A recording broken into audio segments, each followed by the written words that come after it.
안녕하세요. 해드림 출판사입니다. 오늘은 한 손으로 자판을 두드려 책 4권을 출간한 김경만 작가 이야기를 제가 다시 정리해 보려고 합니다. 2013년 출간된 김경만 작가의 수필집 그래도 동그랗게 웃기에는 다음과 같은 구절이 나옵니다. 아이의 첫 돌을 지낸 얼마 뒤였던가 업체 사장과 가격 인하 문제로 줄다리기 하던 중에 갑자기 몸에 열이 나기 시작했다. 양해를 구하고 화장실로 향했다. 딴에는 열을 내려보려는 심산으로 수돗물에 얼굴을 씻었다. 그러나 몸은 점점 뜨거워지고 있었다. 비틀거리는 몸으로 겨우 계단을 내려가 1층 사무실 여직원에게 회사로 연락을 부탁하고서는 이내 의식을 잃고 말았다. 불행은 이렇게 갑자기 다가왔다. 수술 후 사흘 만에 의식을 되찾은 나에게 바로 스트레스에 의한 뇌출혈, 이러한 병명으로 육체의 반을 고스란히 앗아갔다. 30이라는 나이에 주어진 실언으로는 너무나도 가혹했다. 아내에게는 청천벽력이었을 것이다. 이후 김경만 작가는 장애 3급, 왼쪽 팔다리 사용 제한, 그리고 노동력 연구 상실이라는 무거운 형벌을 받습니다. 힘든 5개월여 병원 생활과 일명 용하다는 의원들을 찾아 나선 긴 시간을 아내와 함께하였으나 호전기미는 보이지 않고 절망의 골은 깊어만 갔죠. 생활력이 남다른 작가의 아내는 눈물 속에서도 꿋꿋이 살림을 꾸려나갔지만 생활의 무게보다도 남편의 정신적 히스테리를 감당하기가 더 어려웠을 것입니다. 운동을 시킨다고 어르고 달래서 혹 길거리에 나서기라도 하면 남다른 시선들을 감내하기에는 정작 남편보다는 힘이 들었을 것입니다.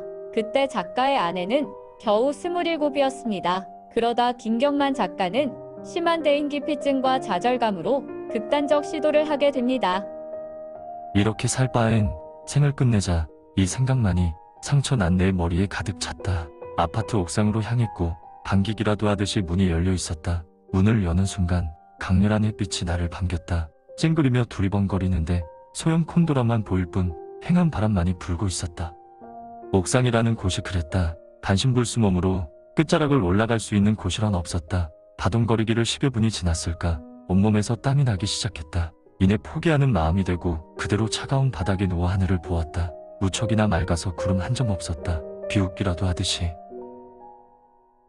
하지만 김경만 작가는 육체적 불편함을 아는 채 아이들 독서, 논술 지도를 10여 년 하다가 사단법인 한국독서문화재단 상임연구원으로 근무하며 독서, 논술 지도자를 양성하고 독서 전문가로 활동하게 됩니다.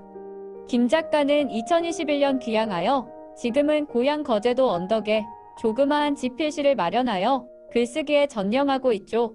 무언가 도전해 볼 의지 없이 육신을 챙기는 데만 심혈을 기울여 왔다면 김경만 작가가 쓴 4권의 책은 태어나지 못하였을 것입니다.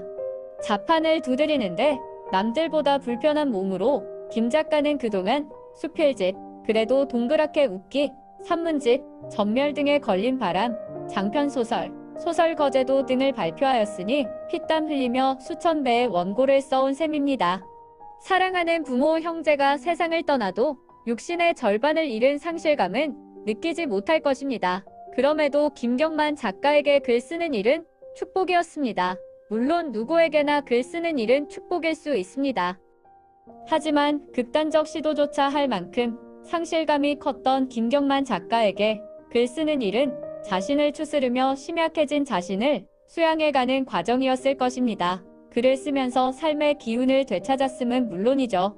온전치 못한 몸으로도 과감하게 세상 속으로 뛰어들어 오랫동안 직장 생활을 해온 김 작가에게는 자식으로서, 남편으로서, 아빠로서 역할을 다하려는 의지도 엿보였습니다.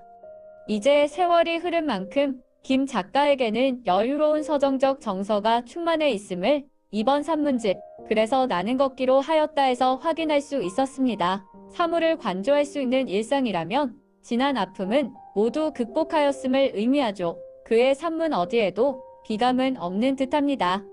부정의 세계를 탈출하여 긍정의 세계로 넘어오기까지 그에게는 5만 가지 통증이 소용돌이쳤을 것입니다. 이 혹한을 견뎌오며 쌓인 내공으로 바라보는 김 작가의 사물들은 범부인 우리의 그것과는 차이가 있을 것입니다. 이번 4번째 산문집 그래서 나는 걷기로 하였다에는 꿈과 희망, 그리고 삶의 의지와 생애미학이 스며 있습니다. 이 산문집과 함께하며 김경만 작가가 정신적, 육체적 질곡을 극복하고 풀어내는 사유를 따라 메마른 정서를 적셔보면 어떨까 싶습니다. 오늘은 여기까지입니다. 고맙습니다. 해드림 출판사 박지안이었습니다.